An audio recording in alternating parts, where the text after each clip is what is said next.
Greetings and welcome once more to TrainerRoad's Workout of the Week. I'm Coach Chad Timmerman, Coach T for short, and this week's Workout of the Week is a step way down in intensity, but something that's worth revisiting during this time of the year. A lot of people are coming off of their first peak and heading into a little downtime, which means a return to muscle endurance focus, and it's an excellent time to revisit skill work, specifically speed drills. On top of that, I chose a workout that could definitely benefit from on-screen text instructions, but because I haven't gotten around to that yet, I figured I would just offer those instructions verbally. So Ericsson is all about improvements in pedal economy and efficiency. Improvements which can yield a really big return in terms of performance and energy conservation. When we work to improve our pedal efficiency and make even a small improvement in our pedaling capabilities, that improvement is magnified considering how many times we turn the pedals over. Quite literally, within an hour-long workout, we'll turn the pedals over thousands of times. Even if you have a slow cadence, you'll still turn the pedals over thousands of times within 60 minutes of steady pedaling, which underscores that whole idea. One small improvement in how well you turn the pedals, multiplied thousands of times, can add up to a noticeable increase in performance and just a little bit less stress on your muscles, or at least a little bit less stress on the most obvious pedaling muscles.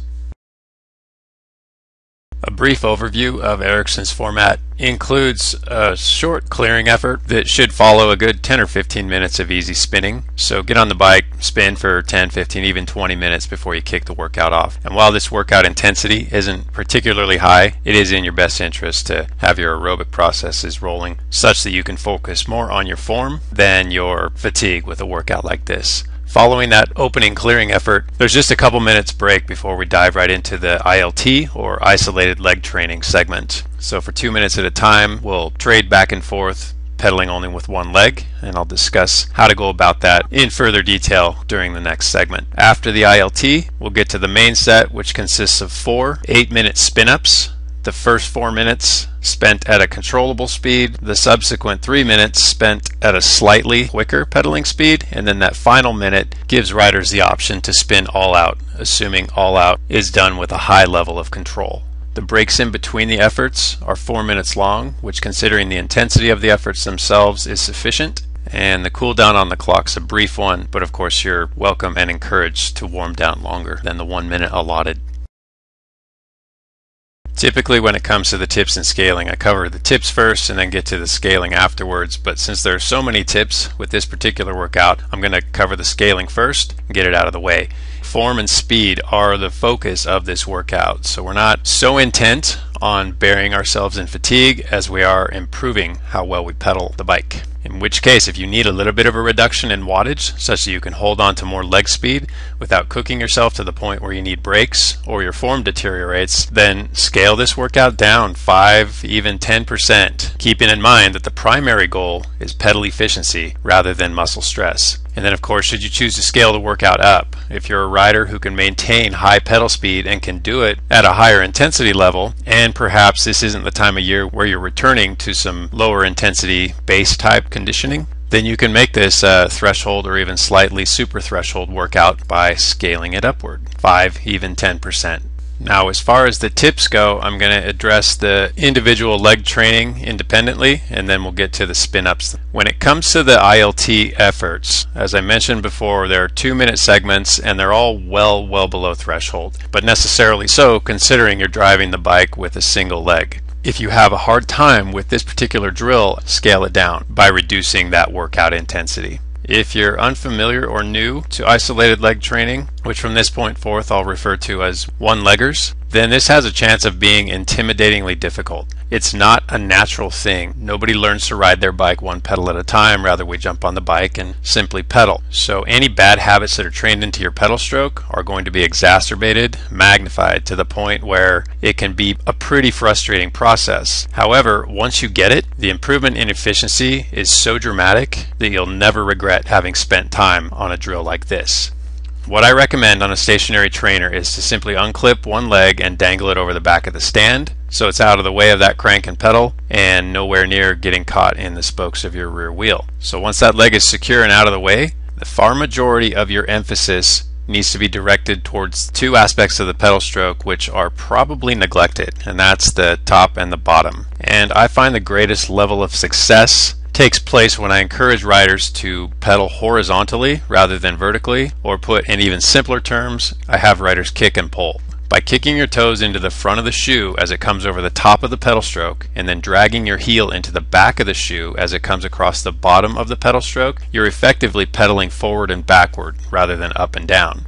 The intent being to smooth out those dead spots. In a typical pedal stroke, most of the emphasis takes place on the downstroke, and some riders effectively unweight on the upstroke. But there's little attention given to the kick across the top and the pull back across the bottom. So if you're inexperienced or not particularly good at one-leggers, chances are your kick and pull isn't doing its job. Right from the start, you'll notice an obvious knocking noise. That's because your dead spots have grown to the point where the chain is going slack and then taut, slack and then taut, and that develops that knocking sound. Anytime your pedal stroke knocks, it means one of two things. First off, you're pedaling too quickly. Secondly, you're not kicking and pulling. Could be a combination of the two also. So first, give attention to your kick and pull. If that doesn't squash the knocking, then slow your pedal stroke down a bit. These don't have to be fast, and if you're just learning how to pedal with one leg at a time, they're not going to be fast. Over time, you'll bring your single leg pedal stroke back up to the same cadence that you can maintain with both legs, but that takes time and a lot of practice.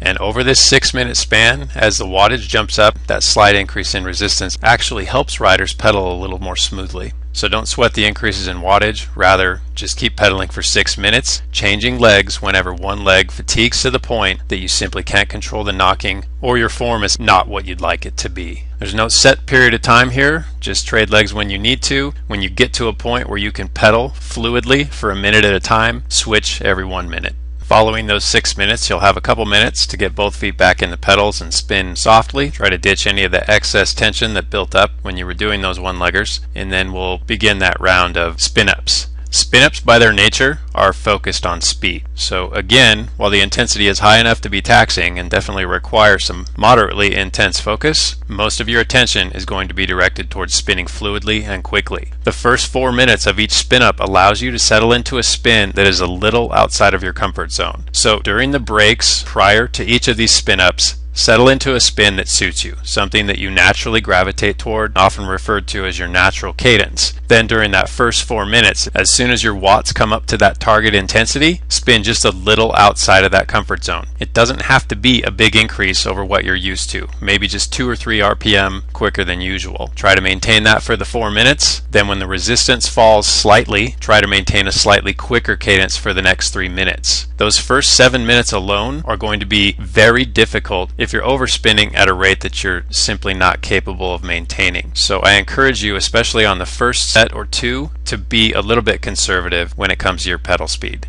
Remember, we're trying to train good habits here, and if you spin poorly, then those are the habits that your body clings to. It's that whole garbage in, garbage out philosophy. Show your body improper habits, that's what it retains, and those are the habits that manifest when you're out on the road.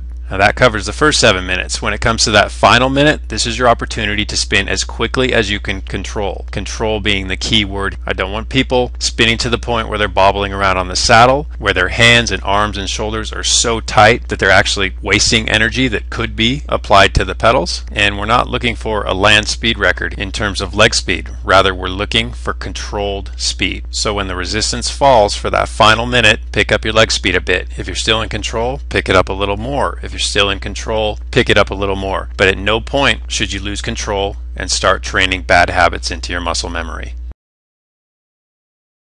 While I've already covered what we're after in terms of goals, I'll elaborate just a little by emphasizing once again that any improvement in efficiency multiplied thousands of times carries a lot of weight. So even though form work and speed work isn't the most fun way to spend our training time, it's hugely beneficial, and it's going to allow you to reap not only a greater performance benefit but more enjoyment out of riding, especially when it comes to issues of sore or tight muscles due to the excess tension people carry because they can't spin quickly in a relaxed manner, friction issues such as saddle sores or any other sore spots that arise due to improper pedaling action, and a body that's improperly positioned on a bike because improper form has been trained from the start. And there's even the issue of the level of control you exude when you spin quickly as it relates to the safety of those riders who are riding around you. But far and away, the primary goal of a workout like Ericsson is to improve how well you spin the pedals, how much of your energy actually makes it to the pedals, how little of it is absorbed by the parts of your body that aren't actively contributing to the forward motion of the bicycle, and how well you minimize the stress to your muscles